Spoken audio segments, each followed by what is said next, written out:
예를 들면 다른 부분은 들어보면 알겠어요. 근데 1페이지에 보면 검찰 특수활동비 제도 개선 및 세부 집행 내역 공개 필요 등 총 3건에 대하여 시정을 요구하였고 이렇게 돼 있는데, 그러면 듣는 국민들은 이게 무슨 내용인가 잘 몰라요.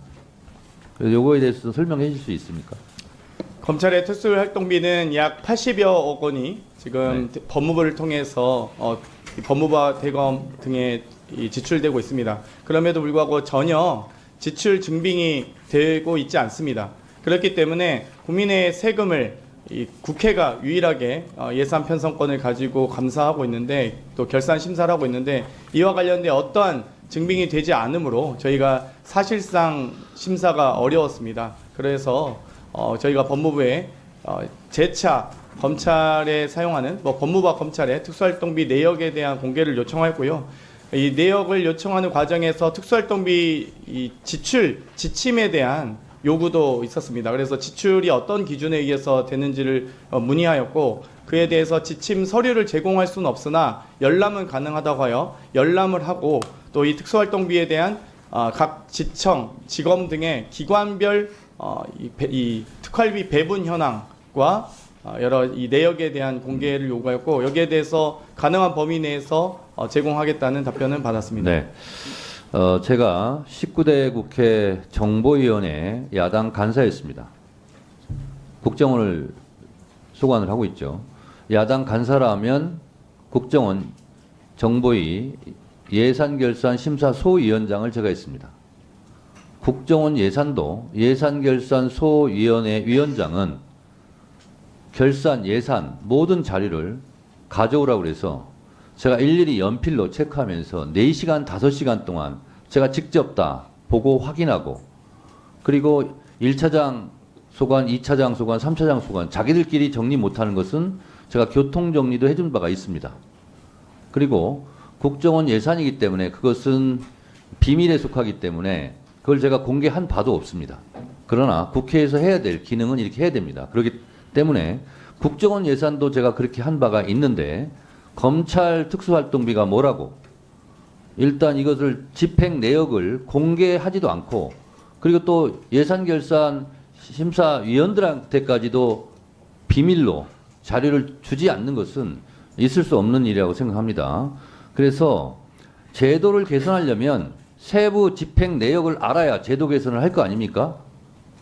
그래서 이 부분은 앞으로 법사위에서 결산 심사를 하든 예산 심사를 하든 집행 내역을 제출하지 않으면 특수활동비는 전액 삭감하시기 바랍니다.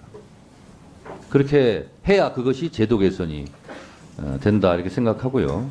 그다음 법제처 소관에 대해서는 현실적인 기타직 보수 예산 편성 필요 등 2건 이렇게 했는데, 이것도 우리 예산결산심사소위원장이 읽은 것만으로는 국민들이 알아들을 수가 없어요. 이것도 잠깐 설명해 주시기 바랍니다.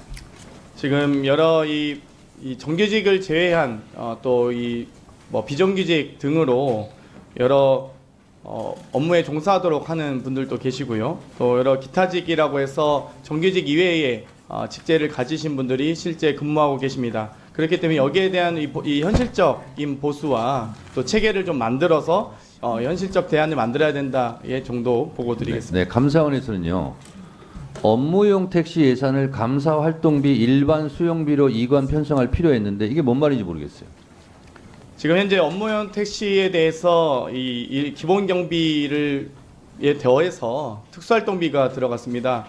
제 기억엔 지금 5억 8천여만 원 정도인데요. 감사원 직원 전체 직원 1,100명이라 봤을 때 그중에 감사 실제 업무를 하는 인원들이 만약 탄다고 해도 2만 원씩 택시비를 타도 2만 8천여 회를 택시를 탄 것이 됩니다. 그렇기 때문에 5억 8천여만 원의 택시비 지출은 너무 지나치게 과다하다라고 했지만 실제 총액만 저희 법사위 예결소위에 보고를 했지 구체적 사항에 대해서는 보고하지 않았습니다. 내역을 제출하지 않았기 때문에 강력하게 내역 제출해 주실 것을 요구했고요.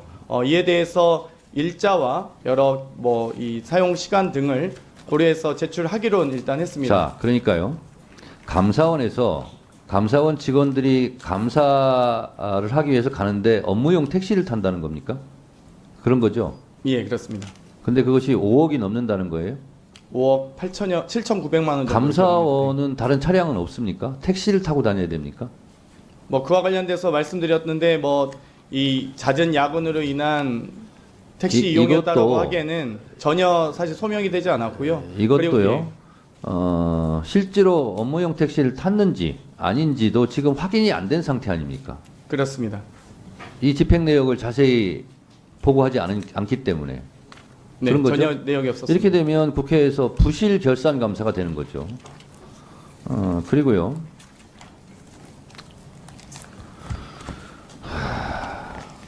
제가 정보위 예산결산심사 소위원장을 해봤기 때문에 압니다. 국정원에서 쓰는 모든 비용은 다 특수활동비에 해당되거든요. 부처도 마찬가지예요.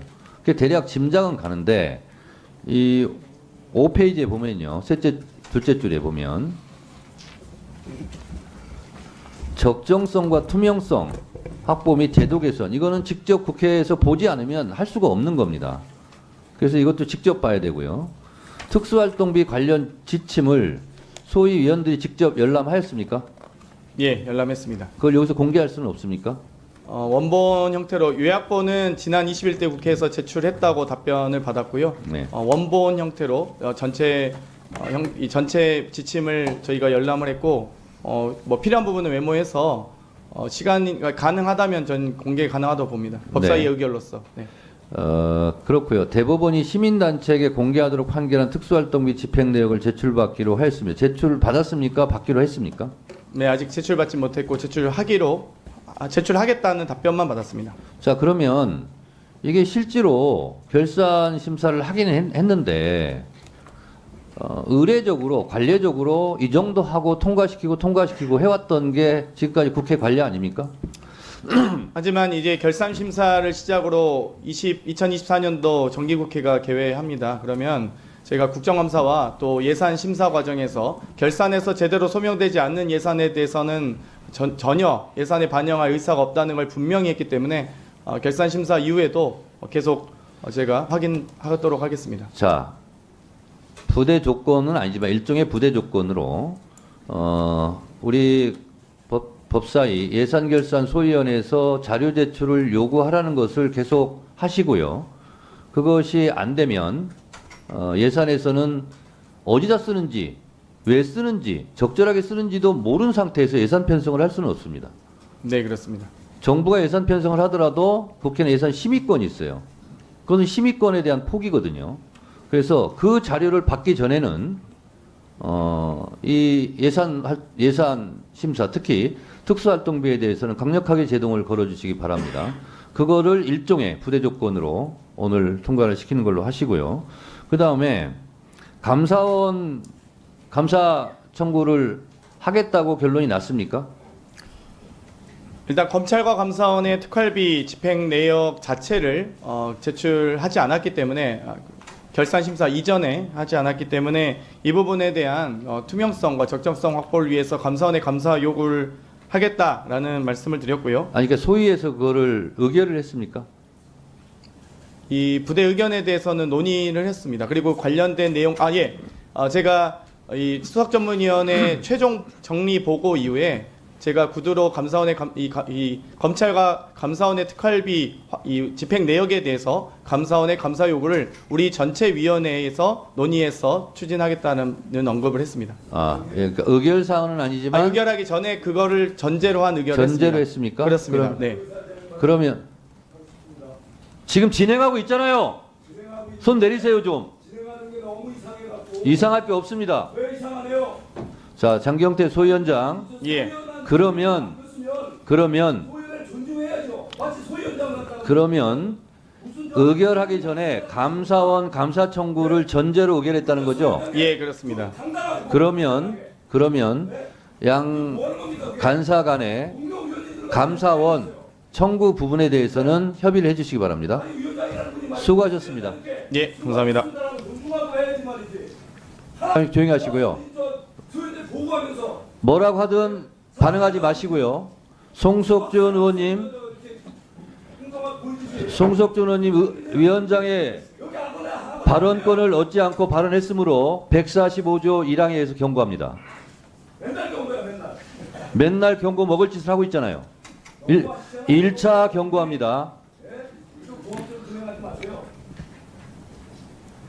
고압적으로 끼어들게 하지 마세요.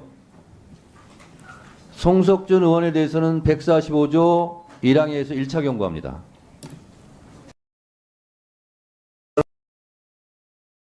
얻지 않고 계속 발언할 시에는 145조 2항을 적용할 수 있음을 미리 경고 말씀드립니다. 자, 그럼 지금부터 주목해주세요. 구독자분들을 위해 이벤트를 준비했습니다. 뉴스만 잘 챙겨보셔도 돈을 벌 수 있다고 말씀드렸는데요.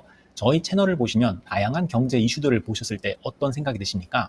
그냥 뉴스만 보고 끝내는지 아니면 이 뉴스를 어떻게 이용할 수 있는지 이 부분을 고민하고 계시는지를 저는 되물어보고 싶습니다. 제가 지난해부터 여러분들께 뭐라고 말씀드렸습니까? 정치권, 글로벌 이슈 맞물려서 폭등하는 이슈를 관심 가지셔야 된다.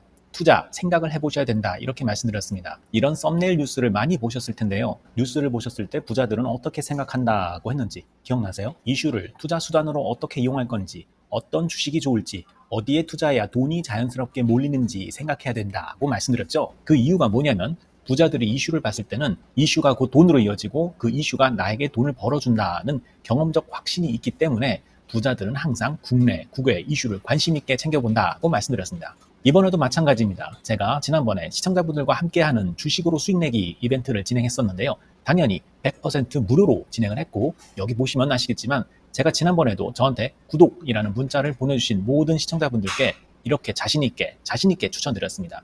이번에도 2,000분 이상 알아가셨는데 한 달 동안 어떻게 됐을까요? 네, 말씀드린 대로 특정 시기 폭발적으로 오르면서 2배 가까이 큰 수익이 나와줬습니다. 구독자분들도 보고 계실 텐데 다시 한번 축하드립니다.